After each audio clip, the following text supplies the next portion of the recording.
أعوذ بالله من الشيطان الرجيم.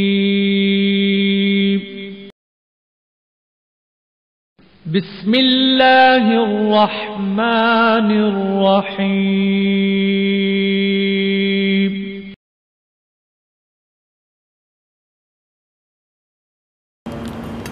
الحمد لله نحمده ونستعينه ونستغفره ونعوذ بالله من شرور أنفسنا ومن سيئات أعمالنا من يهده الله فلا مضل له ومن يضلله فلا هادي له وأشهد أن لا إله إلا الله وحده لا شريك له وأشهد أن محمدا عبده ورسوله. أما بعد فإن خير الحديث كتاب الله وخير الهدي هدي محمد صلى الله عليه وسلم وشر الأمور محدثاتها وكل محدثة بدعة وكل بدعة ضلالة وكل ضلالة في النار. فأعوذ بالله السميع العليم من الشيطان الرجيم. بسم الله الرحمن الرحيم. كلا إذا بلغت التراقي وقيل من راق وظن أنه الفراق والتفت الساق بالساق إلى ربك يومئذ المساق.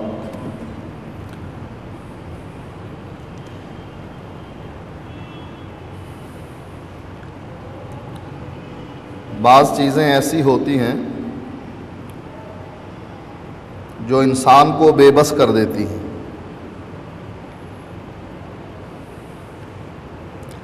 سائنس نے بڑی ترقی کر لی، انسان فضاؤں میں گھوم پھر رہا ہے. پرانے زمانے کا کوئی آدمی اگر اس دور میں آ جائے تو پاگل ہو جائے گا ہماری اس ترقی کو دیکھ کر. لیکن پھر بھی بعض معاملات ایسے ہوتے ہیں کہ جس کا جواب ان کے پاس نہیں ہوتا، جس سے پتہ لگتا ہے کہ کائنات کا کوئی خالق اور مالک علیحدہ ہے جو بے بس نہیں بے بس کر دیتا. انہی باتوں میں سے ایک بات روح کی ہے. مثلا ایک آدمی مر رہا ہے، اس کی جان نکل رہی ہے، وہ فوت ہو جاتا ہے. اب ڈاکٹروں سے کہو کہ فوت ہونے سے پہلے اس کا وزن کر لو اور فوت ہونے کے بعد اس کا وزن کر لو. آخر کیا چیز نکل گئی اس کے اندر سے جس کا کوئی وزن نہیں ہے؟ اس کا جواب کسی کے پاس بھی نہیں. یہودی یہی مشکل مسئلہ نبی اکرم صلی اللہ علیہ وآلہ وسلم کے پاس لائے تھے.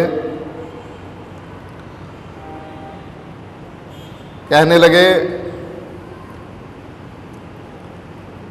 اگر آپ اللہ کے نبی ہیں تو روح کے بارے میں بتلائیے کہ روح کیا ہے. اللہ تعالیٰ نے آسمان سے وحی کر کے یہ جواب دیا، یسألونک عن الروح، اے نبی یہ آپ سے روح کے بارے میں پوچھتے ہیں کہ روح کیا ہے. قل الروح من امر ربی، اے نبی ان کو بتلا دے، بس یہی جواب کافی ہے کہ روح اللہ کا حکم ہے، اللہ کا امر ہے. اس کے بارے میں تمہیں علم ہی نہیں دیا گیا. یہ ایک ایسا پیچیدہ مسئلہ ہے، مشکل مسئلہ ہے جو حل ہونے کے قابل نہیں، تمہاری سمجھ سے بالا تر ہے. یہ تو اللہ کے نبی نے اس وقت جواب دیا تھا جب سائنس ابتدائی دور میں تھی. اب تو کہتے ہیں کہ سائنس نے اتنی ترقی کر لی کہ سب کچھ اس کے سامنے ہے. اللہ کے نبی نے اس کا جواب دیا، قل الروح من امر ربی، اللہ کا حکم ہے روح، بس. اس کے بارے میں تمہیں علم بہت کم دیا گیا ہے، لہذا اس کے بارے میں سوال نہ کرو. چلو اس دور کے لوگوں کو علم نہیں دیا گیا، سائنس نے اب ہمیں کون سا ایسا علم دیا ہے جس کے ذریعے سے ہم روح کے بارے میں کچھ جان لیں۔ اللہ تعالیٰ نے مختلف موقعوں پر اس روح کا تذکرہ کیا ہے۔ فرمایا کلا اذا بلغت التراقی، جب یہ روح ہنسلیوں میں آ کر پھنس جاتی ہے، وہاں تک پہنچ جاتی ہے، یہ جو پسلیاں ہیں، یہ جو ڈھانچہ ہے، یہاں تک روح پہنچ جاتی ہے۔ وقیل مراق، اس وقت ڈاکٹر تو تھے نہیں، آپریشن کرنے والے تو تھے نہیں، دم جھاڑ کا کام زیادہ چلتا تھا۔ اللہ نے وہی ذکر کر دیا، وقیل مراق، کہا جاتا ہے جس کی روح یہاں آ کر پھنس جاتی ہے کہ دم جھاڑ کرنے والوں کو بلا لاؤ۔ اب اس کا ترجمہ کیا کیا جائے؟ جاؤ ڈاکٹروں کو بلا لاؤ، اسپیشلسٹ کو بلا لاؤ، جو اس فیلڈ کے ماہر ہیں ان کو بلا لاؤ، حکماء کو بلا لاؤ، سب کو اکٹھا کر لو۔ وقیل مراق، ان کو کہو اس کا علاج کر دیں۔ علاج کیا ہے؟ اللہ اس کی روح کو نکالنا چاہتا ہے، ہنسلیوں تک لے آیا ہے، اب اس کو تم دوبارہ زندہ کر دو، اس کی روح کو دوبارہ ٹخنے تک پہنچا دو۔ وَظَنَّ أَنَّهُ الْفِرَاقُ، مرنے والے کو پتہ ہوتا ہے کہ بس اب میں نے جانا ہی جانا، اب جدائی کا وقت آ گیا ہے۔ باپ بیٹے کی جدائی ہے، ماں بیٹی کی جدائی ہے، بھائی بھائی کی جدائی ہے، بہن بھائی کی جدائی ہے۔ وَظَنَّ أَنَّهُ الْفِرَاقُ، اس کو یقین ہو جاتا ہے کہ اب جدائی کا وقت آ گیا، میرا دانا پانی ختم ہو گیا، جتنے دن میں نے رہنا تھا رہ لیا، جو کچھ میں نے کھانا تھا کھا لیا۔ وَظَنَّ أَنَّهُ الْفِرَاقُ وَالْتَفَّتِ السَّاقُ بِالسَّاقِ، پنڈلی پنڈلی سے جڑ جاتی۔ إِلَىٰ رَبِّكَ يَوْمَئِذٍ الْمَسَاقُ، اب تجھے پتہ لگا ہے کہ تیرا جانا اللہ تعالیٰ کی طرف ہے، پہلے تو یہ یقین نہیں تھا۔ پہلے ہمیں یقین ہے کہ ہم نے اللہ کے پاس جانا ہے۔ اگر ہمیں یقین ہو جائے کہ واقعی ہماری روح نے ایسے نکلنا ہے، ہم نے اللہ کے پاس جانا ہے، ہم اپنے اعمال درست نہ کر لیں، چہروں پر داڑیاں آ جائیں، عورتیں پردہ کرنے لگ جائیں، بدکاری سے توبہ کر لیں، شراب پینے سے توبہ کر لیں، جوا کھیلنے سے توبہ کر لیں، سود کھانے سے توبہ کر لیں، بھائی کا حق دبانے سے توبہ کر لیں، ظلم و زیادتی سے توبہ کر لیں، جھوٹ بولنے سے توبہ کر لیں، غیبت کرنے سے توبہ کر لیں۔ اب ہمیں یقین نہیں، لہٰذا ہم اس کو جیسے جانور چارہ کھاتا ہے، ہم یہ گناہ کے کام ایسے ہی کرتے ہیں، اور ہم یہ نہیں سمجھتے، نہیں سوچتے کہ یہ گناہ کبیرہ ہے، جس کا بعض دفعہ نبی اکرم صلی اللہ علیہ وآلہ وسلم کو بھی کہ صحابہ کو بھی خمیازہ بھگتنا پڑتا۔ حالانکہ صحابہ کی شان بہت بلند ہے، لیکن ایک موقع پر نبی اکرم صلی اللہ علیہ وآلہ وسلم فرماتے ہیں ھذا الذی تحرک لہ العرش، یہ سعد وہ سعد ہے جس کی وفات پر عرش بھی کانپ گیا۔ اللہ نے زمین پر 70,000 فرشتوں کو اس کی جنازہ پڑھنے کے لیے بھیجا۔ فرشتوں نے سعد کے جنازے کو اٹھایا، کندھا دیا، لیکن جب حضرت سعد کو زمین میں قبر میں دفن کیا گیا، زمین نے حضرت سعد کو بھینچ لیا۔ نبی اکرم صلی اللہ علیہ وآلہ وسلم وہاں موجود تھے، آپ کو اللہ تعالیٰ نے اطلاع دی، آپ نے زبان سے یہ کلمہ ادا کیا، سبحان اللہ سبحان اللہ سبحان اللہ، اللہ اکبر۔ صحابہ پوچھنے لگے اللہ کے نبی آج تک تو آپ نے کسی کو دفن کرنے کے بعد یہ بات نہیں کی، یہ کلمات ادا نہیں کیے، آج وجہ کیا ہے کہ آپ نے ان 7 کے دفن کرنے کے بعد یہ کلمات زبان سے ادا کیے؟ نبی اکرم صلی اللہ علیہ وآلہ وسلم فرمانے لگے یہ جس کی وفات پر عرش کانپ اٹھا، یہ جس کے جنازے پر 70,000 فرشتوں نے حاضری دی، اس کے جنازے کو کندھا دیا۔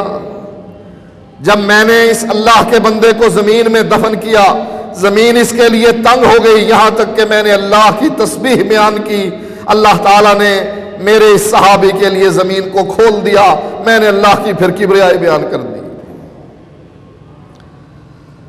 جب نبی کے صحابہ بھی اس عذاب سے بچ نہیں پا رہے تو ہم کون سے باغ کی مولی ہیں کہ ہم سے کوئی حساب کتاب نہ لیا جائے؟ نبی اکرم صلی اللہ علیہ وآلہ وسلم 2 قبر والوں کے پاس سے گزرے، فرمانے لگے میرے صحابہ ان کو عذاب ہو رہا ہے، اور عذاب بھی کسی بڑے گناہ کے بدلے میں نہیں، معمولی گناہ جس کو یہ سمجھتے تھے تھا گناہ کبیرہ، یہ اس کو معمولی سمجھتے تھے۔ ان میں سے ایک شخص تو وہ تھا جو پیشاب کے قطروں سے نہ بچتا تھا، اور دوسرا شخص وہ تھا جو لوگوں کی غیبت کیا کرتا تھا۔ ان دونوں گناہوں کی وجہ سے اللہ تعالیٰ ان کو قبر میں عذاب دے رہا۔ ہمیں ابھی کوئی ڈر نہیں لگتا، ہمیں پرواہ نہیں ہے، ہمیں اس بات کا یقین نہیں ہے کہ ہم الی ربک یومئذ المساق، جب موقع ایسا آ جاتا ہے پھر رب کی طرف چلنے کا پروگرام ہے، جانے کا پروگرام ہے، روکنے والے روک نہ چاہیں رک نہ سکے۔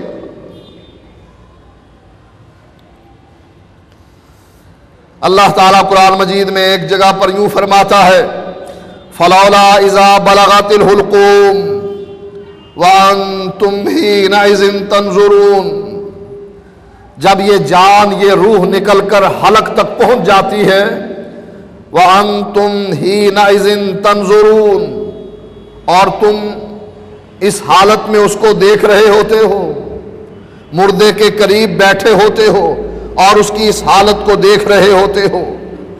وَنَحْنُ أَقْرَبُ إِلَيْهِ مِنْكُمْ وَلَٰكِن لَّا تُبْصِرُونَ، ہم تم سے زیادہ اس کے قریب ہوتے ہیں، یعنی ہمارے فرشتے تم سے زیادہ اس مرنے والے کے قریب ہوتے ہیں۔ وَلَٰكِن لَّا تُبْصِرُونَ، تم ہمارے فرشتوں کو دیکھ نہیں پاتے ہو۔ فَلَوْلَا إِن كُنتُمْ غَيْرَ مَدِينِينَ، یہ بتلاؤ کہ اگر واقعی تم کسی کے زیر فرمان نہیں ہو، ترجعونہا ان کنتم صادقین، یہ روح جو اس کے حلق میں آ کر پھنس گئی ہے، آواز سینے سے آ رہی ہے، یہ روح جو اس کے حلق میں پھنس گئی ہے اس کو واپس اس کے ٹخنوں تک پہنچا دو۔ ترجعونہا ان کنتم صادقین، اگر تم اس بات میں سچے ہو کہ تم نے اللہ کے پاس نہیں جانا ہے، اللہ کو جواب نہیں دینا ہے، میدان محشر میں اکٹھا نہیں ہونا ہے، پل صراط کو کراس نہیں کرنا ہے، قبر میں میرے فرشتوں کو جواب نہیں دینا ہے، ترجعونہا ان کنتم صادقین، اگر سچے ہو تو اس روح کو دوبارہ اس کے ٹخنوں تک پہنچا دو۔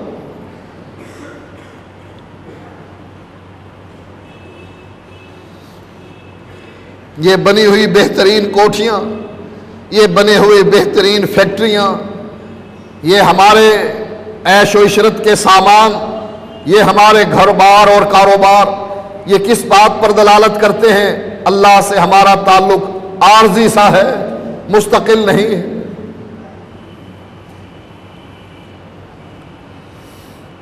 دنیا میں انسان اتنے پاؤں پھیلائے جتنی ضرورت ہے، اس دن کے لیے اکٹھا کر لے جس دن اس کو ان چیزوں کی ضرورت ہے۔ اب لوگ اللہ کا گھر بناتے ہیں، روپیہ اکٹھا کر کے گھر بناتے ہیں، لیکن آدمی اپنا گھر اپنے پیسے سے بناتا ہے، مسجد میں دینے کا وقت آتا ہے تو معمولی رقم دے دیتا ہے، اپنا گھر بنانے کا وقت آتا ہے بے دریغ لٹا دیتا ہے، اپنے بیٹے کی شادی بیاہ کرنا ہوتا ہے بے دریغ خرچ کر دیتا ہے، اسراف سے کام لیتا ہے، فضول خرچی کرتا ہے، اس کو اس بات کا ڈر نہیں کہ کل قیامت کے دن مجھ سے ان چیزوں کے بارے میں سوال کیا جائے گا۔ لَتُسْأَلُنَّ يَوْمَئِذٍ عَنِ النَّعِيمِ، یہ نعمتیں جو تم استعمال کر رہے ہو، ان نعمتوں کے بارے میں اللہ تعالیٰ کل قیامت کے دن تم سے سوال کرے گا۔ نبی اکرم صلی اللہ علیہ وآلہ وسلم اپنے صحابہ کے ساتھ ایک محفل میں موجود تھے، آپ کے لیے کھانا تیار کیا گیا، اللہ کے نبی نے کھانا کھایا اور کھانا کھانے کے بعد اپنے صحابہ سے کیا فرمایا؟ لَتُسْأَلُنَّ يَوْمَئِذٍ عَنِ النَّعِيمِ، اللہ کی یہ نعمتیں تم استعمال کر رہے ہو، کل قیامت کے دن ان نعمتوں کے بارے میں تم سے سوال کیا جائے گا۔ وہی آدمی کامیاب ہے جس کو اس راستے پر چلنے کا یقین ہے کہ میں نے یہاں سے جانا ہے، اللہ نے مجھ کو لے جانا ہے، یہ مقام آخری مقام نہیں، مستقل مقام نہیں، ہمیشہ رہنے کی جگہ نہیں، یہ عارضی جگہ ہے جس میں میں آیا ہوں عمل کرنے کے لیے، اللہ کو راضی کرنے کے لیے، نیکیاں جمع کرنے کے لیے، اپنے نامہ اعمال کو نیکیوں سے بھاری کرنے کے لیے میں آیا ہوں۔ میں نے ایک دن ایسے ہی چلے جانا ہے جیسے میرا باپ چلا گیا، میرا دادا چلا گیا، میرا پردادا چلا گیا، مستقل وہ بھی نہ رہے اور مستقل میں بھی نہ رہوں گا۔ اِلَىٰ رَبِّكَ يَوْمَئِذٍ الْمَسَاقُ، اس کو اس بات کا اس وقت یقین ہوتا ہے کہ جب فرشتے اس کی جان نکال لیتے ہیں، اب اس کو اس بات کا علم ہو جاتا ہے کہ میں نے اب اللہ کے پاس جانا ہے۔ نبی اکرم صلی اللہ علیہ وآلہ وسلم فرماتے ہیں اذا حضر المؤمن اتته ملائکۃ الرحمہ، جب مومن کی جان نکالی جاتی ہے، اس کا آخری وقت آ جاتا ہے، اس پر موت کو مسلط کیا جاتا ہے، اللہ کے نبی فرماتے ہیں اتته ملائکۃ الرحمہ، اللہ رحمت کے فرشتے بھیج دیتا ہے، بحریرۃ بیضاء، ان کے ہاتھ میں ریشمی سفید لباس ہوتا ہے، فَيَقُولُونَ اُخْرِجِي رَاضِيَةً مَرْضِيَّةً اُخْرُجِي رَاضِيَةً مَرْضِيَّةً عَنْكَ إِلَىٰ رَوْحِ اللَّهِ وَرَيْحَانٍ وَرَبِّ غَيْرِ غَضَبَانٍ، وہ فرشتے، آنے والے فرشتے اس آدمی سے کہتے ہیں جو مر رہا ہے، اس کی روح سے مخاطب ہوتے ہیں، اس جسم سے باہر نکل، اللہ تعالیٰ تجھ سے راضی ہے، اللہ تجھ سے خفا نہیں ہے، اِلَىٰ رَوْحِ اللَّهِ، اللہ کی رحمت کی طرف نکل، وَرَيْحَان، اللہ کی نعمتوں کی طرف نکل، وَرَبِّ غَيْرِ غَضَبَانٍ، اور اللہ تعالیٰ سے اس حال میں ملاقات کر کہ اللہ تعالیٰ تجھ سے ناراض نہیں ہے۔ فَتَخْرُجُ قَاطِيَةَ بِرِيحِ الْمِسْكِ، اللہ کے نبی فرماتے ہیں یہ روح نکلتی ہے قَاطِيَةَ بِرِيحِ الْمِسْكِ، اس کی خوشبو ایسی ہوتی ہے جیسے کستوری کی خوشبو ہوتی ہے، حَتَّى أَنَّهُ لَيُنَاوِلُهُ بَعْضُهُمْ بَعْضًا، یہاں تک کہ فرشتے اس کو ہاتھوں ہاتھ لیتے ہیں، حَتَّى يَأْتُونَ بَابَ السَّمَاءِ، یہاں تک کہ آسمان کے دروازے تک پہنچتے ہیں، فَيَقُولُونَ مَا أَطْيَبَ هَٰذِهِ الرِّيحُ، اوپر والے فرشتے ان فرشتوں سے کہتے ہیں کتنی بہترین خوشبو لے کر آئے ہو، الَّتِي جَاءَتْكُم مِّنَ الْأَرْضِ، وہ خوشبو جو تم زمین سے ہمارے پاس لے کر آئے ہو، وَيَأْتُونَ بِهِ أَرْوَاحَ الْمُؤْمِنِينَ فَلَهُمْ أَشَدُّ فَرَحًا، یہ روح پھر مومنوں کی روح میں داخل کر دی جاتی ہے، آسمان کے دروازے اس کے لیے کھل جاتے ہیں اور اللہ تعالیٰ ان کو وہ مومن روحیں جو اس سے پہلے فوت ہو چکی ہیں ان میں داخل کر دیتا ہے، فَلَهُمْ أَشَدُّ فَرَحًا بِهِ مِنْ أَحَدِكُمْ بِغَائِبِهِ يَقْدُمُ عَلَيْهِ، اللہ کے نبی فرماتے ہیں یہ آنے والی روح سے اس کے ساتھی مل کر اتنے ہی خوش ہوتے ہیں جتنے تم اپنے اس ساتھی سے مل کر خوش ہوتے ہو جو کسی سفر پر گیا ہوتا ہے اور واپس اپنے گھر آتا ہے، جیسے اس کی ملاقات میں تمہیں خوشی حاصل ہوتی ہے، ایسے ہی ان روحوں کو اس سے ملاقات کرتے ہوئے خوشی حاصل ہوتی ہے۔ فَيَسْأَلُونَهُ مَاذَا فَعَلَ فُلَانٌ، یہ سوال کرتی ہیں، یہ روحیں جو پہلے موجود ہیں سوال کرتی ہیں ماذا فعل فلان، فلاں آدمی کا کیا حال ہے، ماذا فعل فلان، فلاں آدمی کا کیا حال ہے، فیقول دعوہ فإنہ کان فی غم الدنیا، پھر خود کہتے ہیں چھوڑو اس کو جس کا تذکرہ تم کر رہے ہو، وہ تو دنیا کے معاملات میں گم ہے، دنیا کے معاملات میں مگن ہے، تجارت میں مگن ہے۔ فَإِذَا قَالَ أَمَا أَتَاكُمْ، جب سوال کرنے والی روحیں اس سے سوال کرتی ہیں کہ فلاں آدمی کس حال میں ہے، ایمان کی حالت میں ہے، نیک عمل کر رہا ہے، نیکیوں کو اکٹھا کر رہا ہے، یا دنیا میں مگن ہے، دنیا کی زندگی نے اس کو تباہ کر دیا ہے، بیوی بچوں کے مستقبل کے لیے وہ لڑ رہا ہے، مر رہا ہے، کس حال میں ہے؟ تو وہ پوچھتی ہے، یہ روح جواب دیتی ہے کہ کیا وہ تمہارے پاس نہیں آیا؟ وہ تو فوت ہو گیا ہے۔ قالوا ذهب به الى امه الهاویہ، وہ روحیں جواب دیتی ہیں پھر تو وہ بدبخت جہنم میں داخل ہو گیا۔ اگر تو نیک آدمی کی روح ہوتی تو ہمارے پاس آ جاتی، چونکہ تم یہ کہہ رہے ہو وہ تو فوت ہو گیا ہے، ہمارے پاس آیا نہیں، اس کا معنی یہ ہے کہ اس کا ٹھکانہ ہاویہ ہے، جہنم ہے۔ وَإِنَّ الْكَافِرَ اِذَا حُضِرَ أَتَتْهُ مَلَائِكَةُ الْعَذَابِ، اور جب کافر کی آخری گھڑی آتی ہے، اس پر موت کو مسلط کیا جاتا ہے، اس کی جان نکالی جاتی ہے، أَتَتْهُ مَلَائِكَةُ الْعَذَابِ، وہاں رحمت کے فرشتے آ رہے ہیں، یہاں اللہ کے نبی فرماتے ہیں اس پر عذاب کے فرشتے نازل ہوتے ہیں۔ بے مسحن، ایک ٹاٹ کے ساتھ، اس کے پاس سفید ریشمی لباس لے کر آئے، اور اس بدبخت کے پاس بے مسحن ایک ٹاٹ لے کر آئے۔ فَيَقُولُونَ اُخْرِجِي سَاخِطَةً مَسْخُوطًا، یہ اس روح سے فرشتے کہتے ہیں اپنے جسم سے باہر نکل، ساخطۃ مسخوطا علیک الی عذاب اللہ عز وجل، اس حالت میں باہر نکل کہ اللہ کے عذاب کی طرف تجھے دعوت دی جا رہی ہے، اور اللہ تعالیٰ تجھ سے ناراض ہے، تجھ سے خوش نہیں ہے۔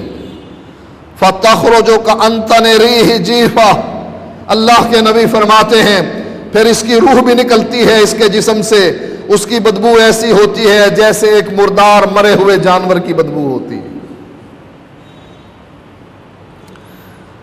حتی یاتون بہ باب الارض، یہاں تک کہ وہ زمین کے دروازے پر پہنچ جاتے ہیں۔ فیقولون ما انت هذه الریح، فرشتے پوچھتے ہیں کتنی بدبودار سڑی ہوئی بدبو لے کر آئے ہو۔ حتی یاتون بہ ارواح الکفار، یہاں تک کہ اس کی روح کو بھی کافروں کی روحوں میں، جہاں کافروں کی روحیں عذاب میں مبتلا ہیں، اللہ تعالیٰ اس کی روح کو بھی کافروں کی روح میں شامل کر دیتا۔ نبی اکرم صلی اللہ علیہ وآلہ وسلم فرماتے ہیں المیت تحضرہ الملائکہ فاذا کان الرجل صالحا قالوا اخرجی ایتها النفس الطیبہ کانت فی الجسد الطیب۔ المیت تحضرہ الملائکہ، مرنے والے پر فرشتے حاضر ہوتے ہیں۔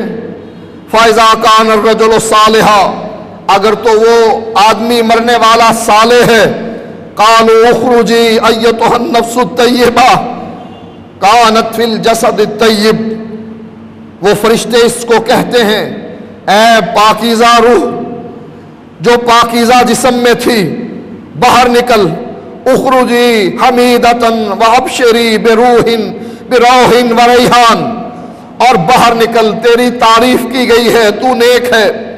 وابشری بروح وریحان، اللہ کی رحمت اور اللہ کی نعمتوں کی طرف، ورب غیر غضبان، اور اس رب کی طرف جو تجھ سے ناراض نہیں ہے۔ فلا یزال یقال لها حتی تخرج، فرشتے اسی طریقے سے پیار و محبت سے یہ الفاظ دہراتے رہتے ہیں، حتی تخرج، یہاں تک کہ وہ روح اس کے جسم سے باہر نکلتی ہے۔ ثم یعرج بها الى السماء، پھر فرشتے اس کو روح کو لے کر آسمان کی طرف بلند ہوتے ہیں. فَيُفْتَحُ لَهَا، یا آسمان کے دروازے اس کے لیے کھل جاتے ہیں. فَيُقَالُ مَنْ هَذَا، فرشتوں سے پوچھا جاتا ہے یہ کون ہے. فَيَقُولُونَ فُلَانٌ، فرشتے جواب میں کہتے ہیں یہ فلاں آدمی ہے. فَيُقَالُ مَرْحَبًا بِالنَّفْسِ الطَّيِّبَةِ، فرشتے کہتے ہیں اہلاً و سہلاً، خوش آمدید، مرحبا بالنفس الطیب، ایسی روح جو طیب ہے. کانت فی الجسد الطیب، بالنفس الطیبۃ کانت فی الجسد الطیب، ایسی پاکیزہ روح جو پاکیزہ جسم میں تھی. ادخلوا حمیدۃ، داخل ہو جاؤ تیری تعریف کی گئی ہے. وابشری بروح و ریحان، اللہ کی رحمت کی خوشخبری ہے تجھ کو، اللہ کی نعمتوں کی خوشخبری ہے تجھ کو. وَرَبِّ غیر غضبان، اور تیرا رب تجھ سے راضی ہے، ناراض نہیں ہے. فَلَا يُزَالُ يُقَالُ لَهَا ذَلِكَ حَتَّى يُنْتَهَى بِهَا إِلَى السَّمَاءِ الَّتِي فِيهَا اللَّهُ عَزَّ وَجَلَّ، فرشتے اس سے ایسے ہی گفتگو کرتے رہتے ہیں یہاں تک کہ اس آسمان تک یہ روح پہنچ جاتی ہے جس آسمان میں اللہ تعالیٰ کا عرش ہے اور اللہ تعالیٰ اپنے عرش پر مستوی ہے. وَإِذَا كَانَ الرَّجُلُ السُّوءُ، اور اگر کوئی آدمی برا آدمی ہے، ایسے اعمال کرنے والا ہے جو اللہ کو پسند نہیں ہے، دنیا میں غرق ہے، دنیا کی رنگینیوں میں غرق ہے، اللہ کے پاس جانے کے لیے تیار نہیں، اللہ کو ناراض کرنے والا ہے، لوگوں کو خوش کرنے والا ہے، برادری کو خوش کرنے والا ہے، اللہ کو ناراض کرنے والا ہے، کتاب و سنت کی مخالفت کرنے والا ہے، قرآن کے احکام کو ٹھکرانے والا ہے، نبی کی حدیث کو ماننے والا نہیں. فَإِذَا كَانَ الرَّجُلُ السُّوءُ، اگر کوئی برا آدمی ہے، قَالَ اُخْرِجِي أَيَّتُهَا النَّفْسُ الْخَبِيثَةُ، تو فرشتے کہتے ہیں اے خبیث روح اپنے جسم سے باہر نکل. کانت فی الجسد الخبیث، ایسی روح جو ایسے ناپاک پلید جسم کے اندر موجود تھی. اخرجی ذمیمہ، باہر نکل، تیری مذمت کی گئی ہے. وابشری بحمیم مغصاق، تجھے کھولتے ہوئے پانی کی خوشخبری ہے اور پیپ اور کچلہو کی خوشخبری. وَأُخَرَ مِن شَكْلِهِ ازواج، اور دوسری طرح کے مختلف عذابوں کی خوشخبری ہے. فَلَا يُزَالُ يُقَالُ لَهَا ذَلِكَ، فرشتے اس کو ایسے ہی کہتے رہتے ہیں، اس سے ایسی ہی گفتگو سخت کرتے رہتے ہیں. حَتَّى تَخْرُجْ، یہاں تک کہ یہ روح بھی اس کے جسم سے باہر نکلتی ہے. ثُمَّ يُعْرَجُ بِهَا إِلَى السَّمَاءِ، پھر اس کو بھی آسمان کی طرف بلند کیا جاتا ہے. فَلَا يُفْتَحُ لَهَا، آسمان کے دروازے اس کے لیے بند ہو جاتے ہیں، اللہ اس کے لیے آسمان کے دروازے نہیں کھولتا.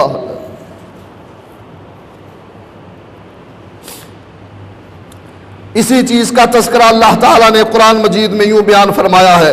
ان الذین کذبوا بآیاتنا واستکبروا عنها لا تفتح لهم ابواب السماء ولا يدخلون الجنہ حتى یلج الجمل فی سم الخیاط.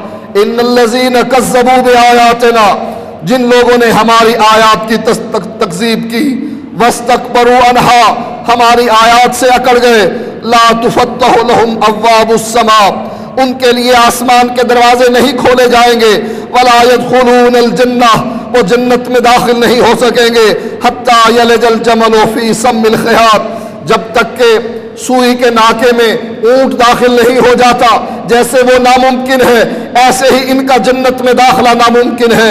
وَكَذَلِكَ نَجْزِي الْمُجْرِمِينَ، ہم مجرموں کو ایسی ہی سزا دیا کرتے ہیں. لَهُم مِّن جَهَنَّمَ مِهَادٌ، ان کے لیے جہنم میں آگ کا بستر ہے.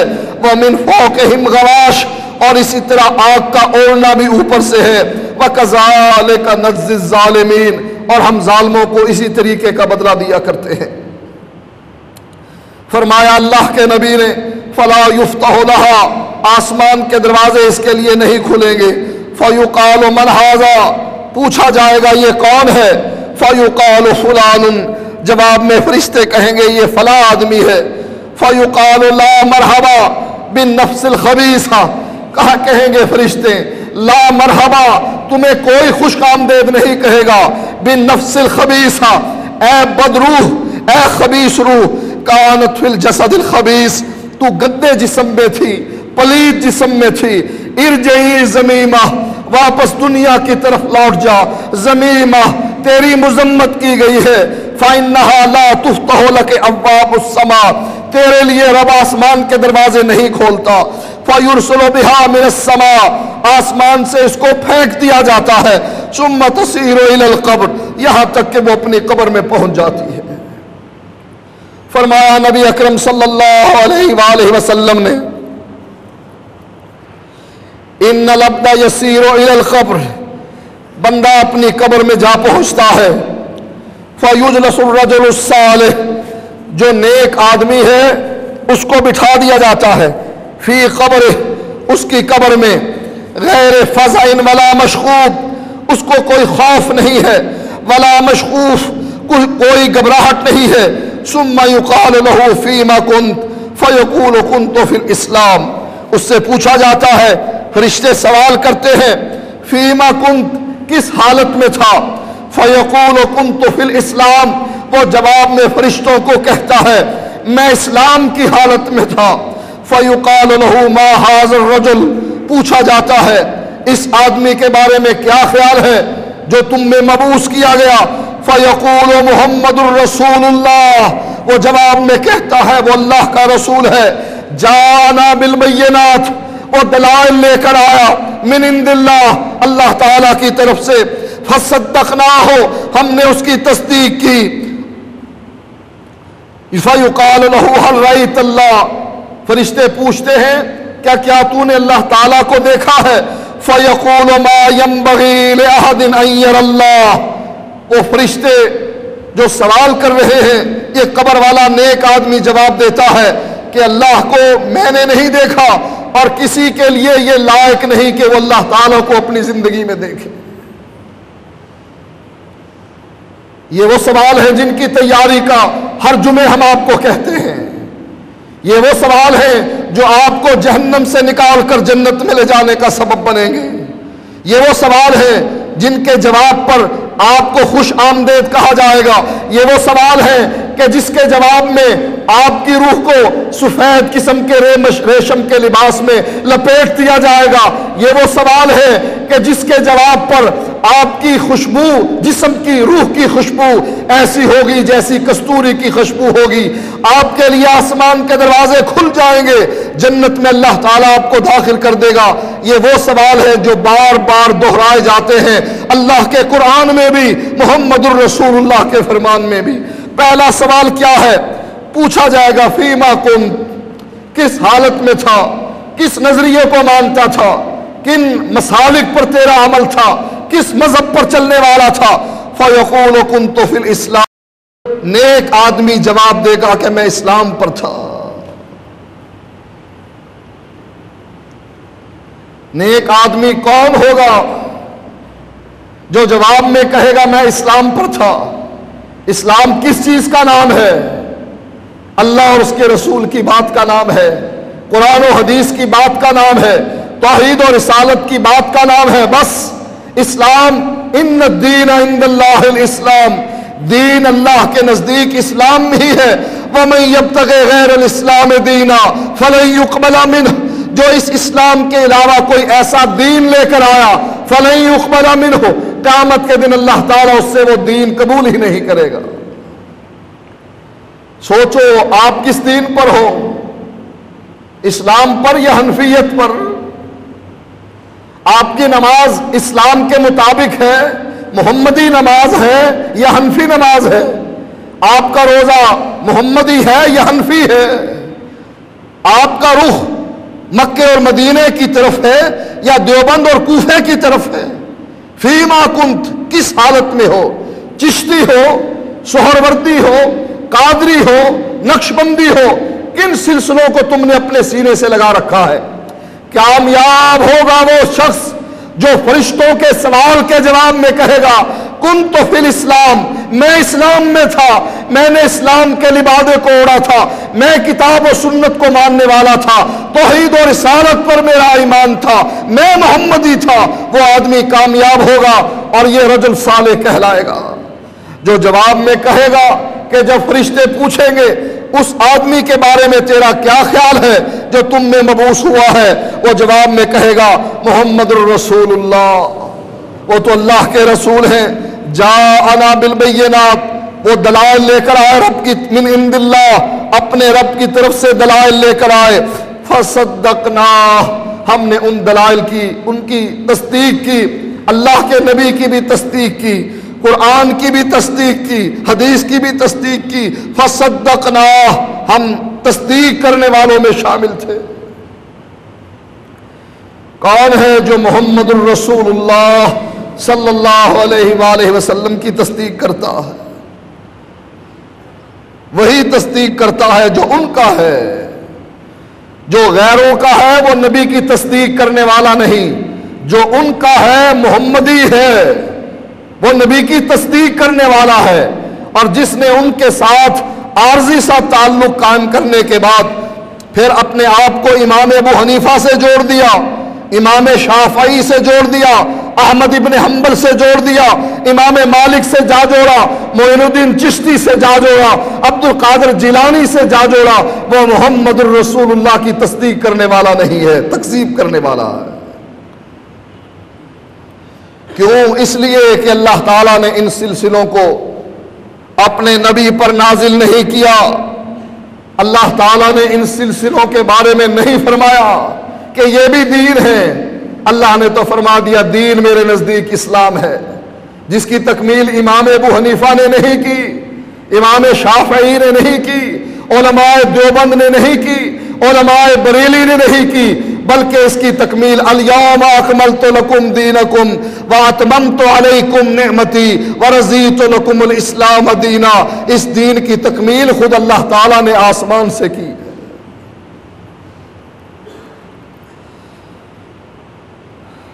فَيُفْرَجُ لَهُ فُرْجَةٌ قِبَلَ النَّارِ، فرشتے اس کا صحیح جواب سننے کے بعد آگ کے آگے، جہنم کے آگے آنے والا پردہ اس کو ہٹا دیں گے۔ قبر میں بیٹھ کر یہ جہنم کی آگ کو ملاحظہ کر رہا ہوگا، درمیان سے پردہ ہٹ جائے گا، اس کی قبر میں وہ سوراخ کر دیا جائے گا کہ جہنم کی طرف دیکھ، فَيَنْظُرُ إِلَيْهَا، یہ آدمی جہنم کی بھڑکتی ہوئی آگ کو دیکھ رہا ہوگا، یحتم بعضها بعضا، آگ کی لپٹیں ایک دوسرے کو کھا رہی ہوگی، فَيُقَالُ لَهُ، اس نیک آدمی سے کہا جائے گا انظر ما وقاك اللہ، اس جہنم کی آگ کی طرف دیکھ جس سے اللہ تعالیٰ نے تجھ کو محفوظ کر دیا۔ دعا کریں اللہ تعالیٰ ہم سب نمازیوں کو اس آگ سے محفوظ کر ڈالے۔ انظر ما وقاك اللہ، اس آگ کی طرف دیکھ، اس کی لپٹوں کی طرف دیکھ جس آگ سے اللہ تعالیٰ نے تجھ کو محفوظ کر دیا ہے۔ ثم یفرج له فرجة قبل الجنہ، پھر جنت کی طرف سے پردہ ہٹا دیا جائے گا، جنت کی طرف سے سوراخ اس کی قبر میں کھول دیا جائے گا۔ فَيَنْظُرُ إِلَىٰ زَهْرَتِهَا وَمَا فِيهَا، یہ جنت کی نعمتوں کو دیکھے گا، ان کی رنگینیوں کو دیکھے گا، وَمَا فِيهَا، اور جو کچھ جنت میں اللہ تعالیٰ نے اپنے بندے کے لیے تیار کر رکھا ہے اس کی طرف دیکھے گا۔ فَيُقَالُ لَهُ هَذَا مَقْعَدُكَ، فرشتے اس کو کہیں گے هَذَا مَقْعَدُكَ، یہ ہے تیرا ٹھکانہ جنت۔ وَيُقَالُ لَهُ عَلَى الْيَقِينِ كُنْتَ عَلَيْهِ مُتَّ عَلَيْهِ تُبْعَثُ إِنْ شَاءَ اللَّهُ، یہ جنت تجھے کیوں مل رہی ہے؟ اس یقین کی وجہ سے، اس ایمان کی وجہ سے جس پر تو تھا، وَعَلَيْهِ مُتَّ، اور اسی پر تیری موت آئی، وَعَلَيْهِ تُبْعَثُ إِنْ شَاءَ اللَّهُ، اور اسی ایمان اور یقین کی حالت میں تجھ کو اللہ تعالیٰ اس قبر سے اٹھائے گا۔ ہے ہمیں یقین کہ اللہ حق ہے، اللہ کا نبی حق ہے، قرآن و حدیث حق ہے، توحید و رسالت حق ہے، اگر ہمیں اس بات کا یقین ہے تو فرشتے ہمیں کہیں گے کہ تو اس یقین اور ایمان پر تھا جس کے بدلے میں تجھ کو یہ جنت مل رہی ہے، اور اسی پر تیری موت آئی اور اسی پر تجھ کو اٹھایا جائے گا۔ وَيُجْلَسُ الرَّجُلُ السُّوءُ فِي قَبْرِهِ، اسی طریقے سے بد آدمی کو، برے آدمی کو بھی قبر میں بٹھایا جائے گا۔ فَزِعًا مَشْغُوفًا، خوف کی حالت میں ہوگا، گھبراہٹ کی حالت میں ہوگا۔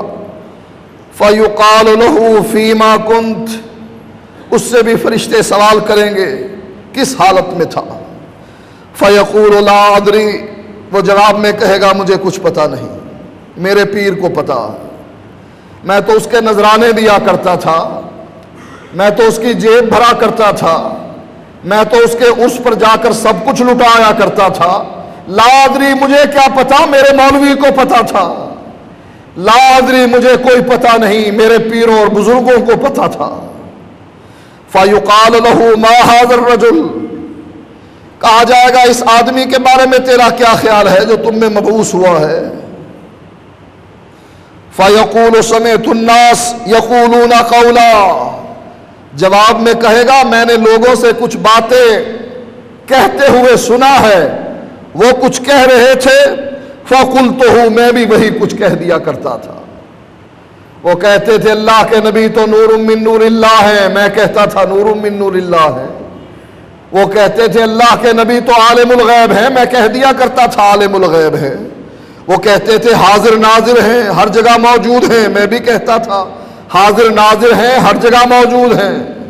جو ان کی بات وہ میری بات ہوا کرتی تھی۔ فَيُفْرَجُ لَهُ قِبَلَ الْجَنَّةِ، جیسے اس نیک آدمی کے لیے پہلے جہنم کی طرف سے کھڑکی کھولی گئی، اس کے لیے، اس بد آدمی کے لیے پہلے جہنم کی طرف سے نہیں، جنت کی طرف سے کھڑکی کھول دی جائے گی۔ جنت کی طرف سے پردے ہٹا دیے جائیں گے، جنت کا سوراخ اس کے لیے اس کی قبر میں کر دیا جائے گا۔ فَيَنْظُرُ إِلَىٰ زَهْرَتِهَا وَمَا فِيهَا، یہ جنت کی رنگینیوں کو دیکھ رہا ہے، جنت کی نعمتوں کو دیکھ رہا ہے۔ فَيُقَالُ لَهُ انظُرْ إِلَىٰ مَا صَرَفَ اللَّهُ عَنْكَ، فرشتے کہیں گے یہ دیکھ اس جنت کو جس جنت کو اللہ تعالیٰ نے تجھ سے دور کر دیا، تجھ سے پرے ہٹا دیا۔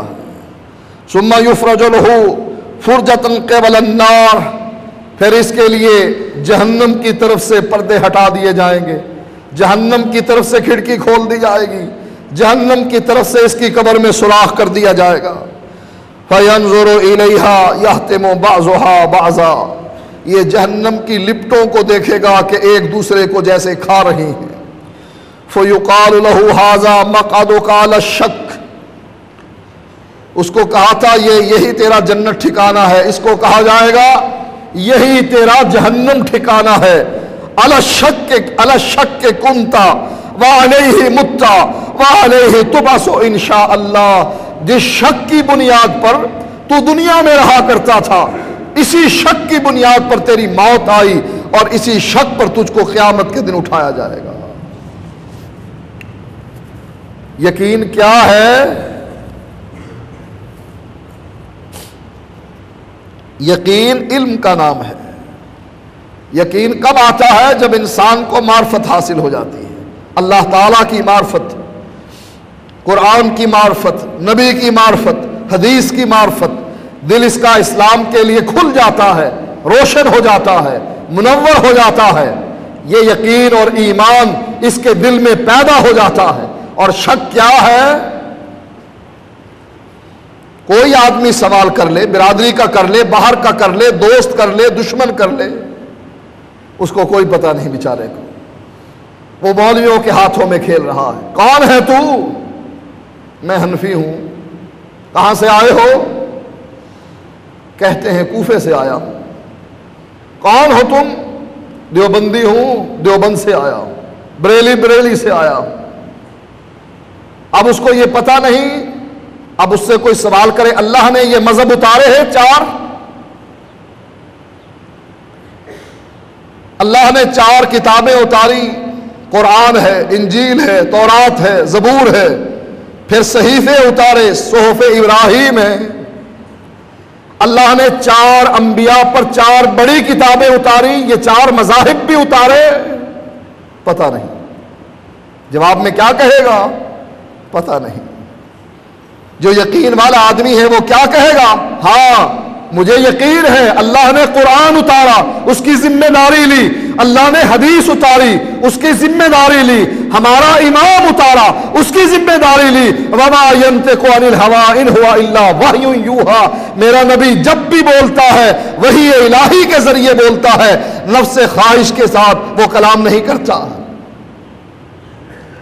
یہ یقین ہے، دلائل پتہ ہیں اس کو، کتاب سے بھی حدیث سے بھی دلائل دینا جانتا ہے، یہ یقین اور ایمان پر ہے۔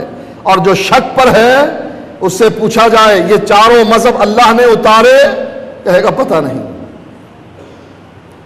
قرآن میں اس کا ذکر آیا ہے، کہے گا پتہ نہیں۔ حدیث میں اللہ کے نبی نے فرمایا ہے، جواب میں کہے گا پتہ نہیں۔ اور صرف یہ نہیں، اس کے مولوی کو بھی پتہ نہیں، وہ بھی یہ نہیں کہہ سکتا یہ 4 مذہب آسمان سے اترے ہیں، اللہ تعالیٰ نے فلاں امام کی تقلید کرنے کا حکم دیا ہے، اس کو بھی علم نہیں، اس کے پیروں اور بزرگوں کو بھی پتہ نہیں۔ فرشتے جواب میں کیا کہیں گے؟ ھذا مقعدک علی الشک، جس شک میں تو دنیا میں اپنی زندگی گزارتا رہا، یہ جہنم اس کے نتیجے میں تجھ کو مل رہی ہے۔ جس کو یقین تھا یہ اللہ کا نبی ہے، ہوا محمد الرسول اللہ، فرشتے جب سوال کرتے ہیں فَيُقَالُ لَهُ مَا تَقُولُ فِي هَذَا الرَّجُلِ، اس آدمی کے بارے میں کیا خیال ہے؟ وہ جواب میں فوراً کہتا ہے ہوا محمد الرسول اللہ، جاءنا بالبینات فصدقناہ، وہ تو دلائل لے کر آیا، رب کا کلام لے کر آیا، وحی الہی لے کر آیا، ہم نے اس کی تصدیق کی، ہم اس پر ایمان لے کر آئے۔ یہ یقین اور ایمان کی حالت میں ہے، اور جو شک کی حالت میں ہے نہ اس کو پتا، نہ ان کے بڑوں کو پتا، نہ مولوی پیروں بزرگوں کو پتا۔ جواب میں فرشتے کیا کہتے ہیں؟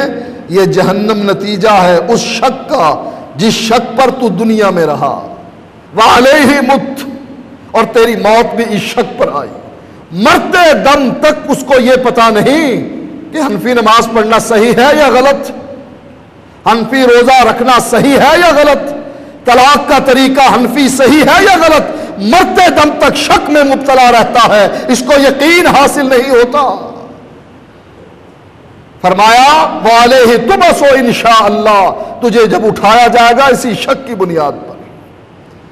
آپ کی مرضی ہے، اس یقین اور ایمان کو اپنے سینے سے لگا دو جس کے بارے میں کوئی شک نہیں۔ کیا اللہ کے بارے میں کسی کو شک ہے؟ اللہ کے نبی کے بارے میں شک ہے کسی کو؟ قرآن و حدیث کے بارے میں شک ہے کسی کو؟ ہاں ائمہ کے بارے میں ہمیں شک ہے، نبی کے بارے میں یقین ہے وہ جنتی ہیں، ائمہ کے بارے میں کسی کے پاس کوئی گارنٹی نہیں کہ وہ جنتی ہیں۔ دعا کرتے ہیں اللہ ان کو جنت میں داخل کرے، لیکن یقین تو کسی کے پاس نہیں۔ یقین والی چیزیں کن چیزوں پر مشتمل ہیں؟ قرآن پر، حدیث پر، اللہ پر، اس کے رسول پر۔ یہ 2 ہی چیزیں ہیں، 2 ہی ہستیاں ہیں جو یقین کی بنیاد قائم کرتی ہیں، باقی سب چیزیں شک پر مبتلا ہے، کسی کو کوئی یقین نہیں۔ دل چاہے تو یقین اور ایمان کی چیزوں کو اپنے سینے سے لگاؤ، کتاب و سنت پر عمل کرو، اگر دل نہیں چاہتا تو شک میں مبتلا رہو، مرتے دم تک شک میں رہو۔ اس کا جرم کیا ہوگا، بدلہ کیا ہوگا؟ قیامت کے دن شک کی بنیاد پر اٹھایا جائے گا اور قبر میں جہنم ٹھکانہ بتلا دیا جائے گا، جنت اس سے پھیر دی جائے گی۔ وآخر دعوانا الحمدللہ۔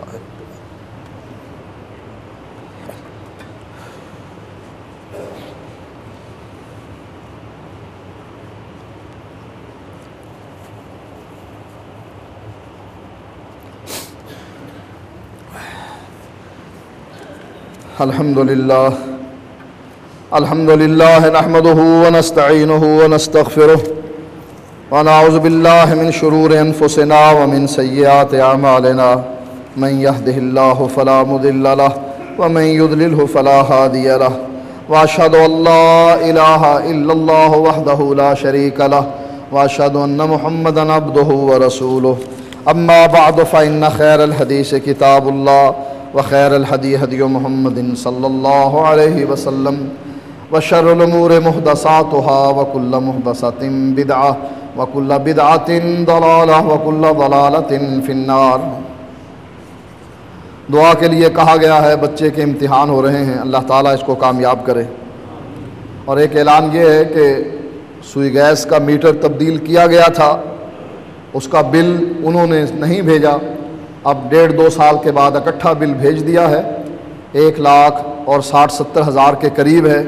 اس کی 3 قسطیں مقرر ہوئی ہیں، ایک قسط 68,000 کے قریب جمع کروا دی گئی ہے، باقی قسطیں ادا کرنی ہیں۔ آپ تمام لوگ بل کی مد میں انتظامیہ کے ساتھ تعاون کریں۔ مرنے کے بعد روحوں کو کہاں اکٹھا کیا جاتا ہے اور مقام برزخ کہاں ہے؟ مرنے کے بعد نیک روحیں جنت میں ہیں اور بری روحیں جہنم میں ہیں۔ مقام برزخ جو ہے مرنے کے فوراً بعد شروع ہو جاتا ہے۔ برزخ پردہ ہے، یہ کوئی ایسا ٹھکانہ نہیں۔ مرنے کے فوراً بعد جب اس کی روح نکالی جاتی ہے، اسی وقت سے وہ مردہ برزخ میں چلا جاتا ہے۔ وہ بتا نہیں سکتا کتنے فرشتے آئے ہیں اور کیا کر رہے ہیں، اور دیکھنے والا اس کو دیکھتا ہے لیکن دیکھ نہیں سکتا کہ فرشتے کیا کر رہے ہیں ان کے ساتھ، وہ کیونکہ برزخ میں پہنچ جاتا ہے۔ نماز میں نیت کرنا جائز ہے؟ اگر نہیں تو وضاحت کریں۔ نیت دل کے ارادے کا نام ہے، زبان سے ادا کرنا نیت نہیں، یہ قول اقرار ہے، اور اللہ کے نبی نے نماز میں قول و اقرار کا نہیں کہا۔ ہاں، مسلمان ہونے کے لیے قول و اقرار ضروری ہے، نیت جو نماز کے لیے ہے وہ دل کے ارادے کا نام ہے۔ آج کل سورۃ رحمان کی تلاوت سے علاج کیا جا رہا ہے اور ہر طرح کی بیماری دور کی جاتی ہے۔ قریب پانی رکھ دیا جاتا ہے، بعد میں اس کو پیا جائے، بیماری دور ہو جاتی ہے۔ دیکھیں قرآن میں شفا اللہ تعالیٰ نے فرمائی ہے، اللہ کے نبی فرماتے ہیں سورۃ فاتحہ میں شفا ہے۔ اسی طرح قرآن کی مختلف آیات میں مختلف صورتوں میں شفا ہے، پورے قرآن میں شفا ہے، لہٰذا اگر کوئی ایسے عمل کرے تو صحیح ہے۔ کیا اللہ کے نبی کے دور میں صحابہ اکرام سب کے سب اہل حدیث تھے؟ یہ فرقہ اہل حدیث کب بنا؟ اس وقت تھی ہی حدیث، یا قرآن تھا یا حدیث تھی؟ سب صحابہ قرآن و حدیث پر چلتے تھے یا فقہ حنفی پر چلتے تھے؟ فقہ حنفی تو پیدا ہی نہیں ہوئی تھی، ابھی ماں کے پیٹ میں ہی نہیں آئی تھی جب صحابہ موجود تھے۔ سب صحابہ اہل حدیث تھے، یعنی قرآن و حدیث پر چلتے تھے، کیونکہ اس کے علاوہ تو کوئی چیز تھی ہی نہیں، نہ حنفیت، نہ مالکیت، نہ شافعیت، نہ حنبلیت، نہ بریلویت، نہ دیوبندیت، نہ نقشبندیت، نہ قادری، جتنے یہ سلسلے نکلے ہوئے ہیں کوئی بھی سلسلہ صحابہ کے دور میں نہیں تھا، صرف قرآن تھا یا حدیث تھی۔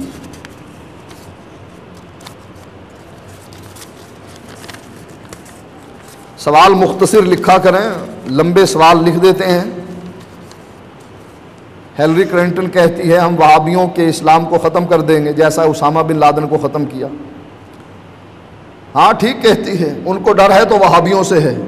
اسامہ کو کہتے تھے یہ وہابی ہے، سعودی عرب سے آنے والے عرب مجاہدین وہابی ہیں، نہ اللہ کے علاوہ یہ کسی سے نہیں ڈرتے، نہ امریکہ سے نہ برطانیہ سے، لہٰذا ان کو ڈر ہے تو انہی وہابیوں سے ہے، انہی اہل حدیثوں سے ہے، لہٰذا وہ یہ کہتے ہیں کہ اسلام کو ختم کر لیں گے، زور لگا لو۔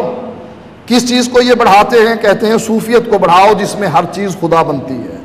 لوگ مردوں سے ڈرتے ہیں، درختوں سے ڈرتے ہیں، پیروں سے ڈرتے ہیں، ایسا ڈراؤ جب یہ مردوں سے ڈریں گے ہمارے بموں سے نہیں ڈریں گے، ہماری فوج سے نہیں ڈریں گے، لہٰذا وہ ٹھیک کہتی ہے، وہ کوشش کر کے دیکھ لے۔ اللہ نے قرآن مجید میں ارشاد فرمایا ہے یہ اسلام کو اپنی پھونکوں سے بجھانا چاہتے ہیں، بجھا نہیں سکیں گے، انشاءاللہ قیامت تک رہے گا، تمہارے سینے پر مونگ دلتے رہیں گے، توحید و سنت بیان کرتے رہیں گے، بنیاد پرستی کا اعلان کرتے رہیں گے، چاہے تم اور چاہے پاکستان کی حکومت، اس سے کوئی مطلب لے، ہم انشاءاللہ کتاب و سنت کو چھوڑنے والے نہیں ہیں۔ پاکستان میں جماعت الدعوہ والے ان عرب مجاہدین کے نام پر ایک طرف چندے وصول کرتے ہیں اور مبشر ربانی پوری جماعت الدعوہ عرب سلفی مجاہدین کو تکفیری کہہ کر بدنام کر رہی ہے اور ان کی گرفتاریوں میں بھی ان کا ہاتھ ہے۔ مرکزی جمعیت اہل حدیث تو عسکری میدان میں جہاد کر ہی نہیں رہی، ان حالات میں محمد بن عبد الوہاب اور ابن تیمیہ کے منہج کو کیسے زندہ کیا جا سکتا ہے اور ان غریب الدیار سلفی مواحدین مجاہدین کا دفاع اور امداد کیسے کی جا سکتی ہے؟ قرآن و حدیث کی روشنی میں آگاہ کریں۔ پہلے قوت پیدا کر لیں، اپنے ساتھی پیدا کر لیں، اپنا ذہن بنا لیں، لوگوں کو تیار کر لیں توحید و سنت کے لیے، جیسے اللہ کے نبی نے مکے میں تیار کیا تھا۔ جب آپ کے پاس قوت ہو جائے گی پھر یہ سوال کرنا کہ اب کیا کیا جائے۔ جب تک آپ قوت تیار نہیں کریں گے، جب تک اپنے آپ کو اللہ والا نہیں بنائیں گے، اس وقت تک یہ سوال فضول ہے۔ کچھ امام باجماعت نماز پڑھاتے ہوئے بسم اللہ بلند آواز سے کسی صورت کے شروع میں بھی، حالانکہ قرآن کا حکم ہے کہ قرآن شروع کرنے سے پہلے اعوذ باللہ پڑھ لیا کریں، بسم اللہ قرآن کی آیت ہے، اس سے پہلے بھی اعوذ باللہ ضروری ہے۔ اعوذ باللہ تو ہم نماز پڑھتے ہیں ثنا پڑھنے کے بعد، اعوذ باللہ من الشیطان الرجیم بسم اللہ الرحمن الرحیم، یہ الحمد جو سورۃ فاتحہ ہے قرآن کا حصہ ہے، اس سے پہلے ہم پڑھ لیتے ہیں اعوذ باللہ۔ اسی طریقے سے کبھی کبھی اللہ کے نبی بلند آواز سے سورۃ فاتحہ سے پہلے بسم اللہ پڑھتے تھے، اکثر جو ہے آہستہ پڑھتے تھے۔ کچھ لوگ تشہد میں بیٹھ کر اپنی شہادت کی انگلی ہلاتے رہتے ہیں، کچھ نہیں ہلاتے، دونوں طریقے جائز ہیں، جس پر بھی عمل کیا جائے تو انشاءاللہ صحیح۔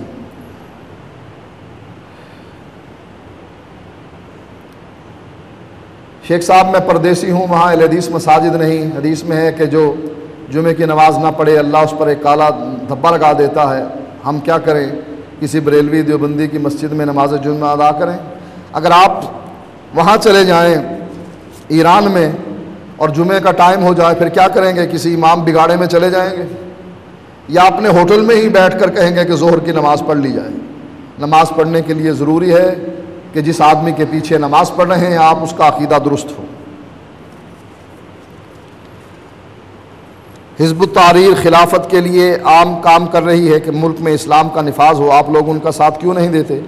حزب التحریر والوں کا اپنا ذہن پراگندہ ہے، منتشر ہے، شک کی بنیاد پر ہے، کوئی پتہ نہیں۔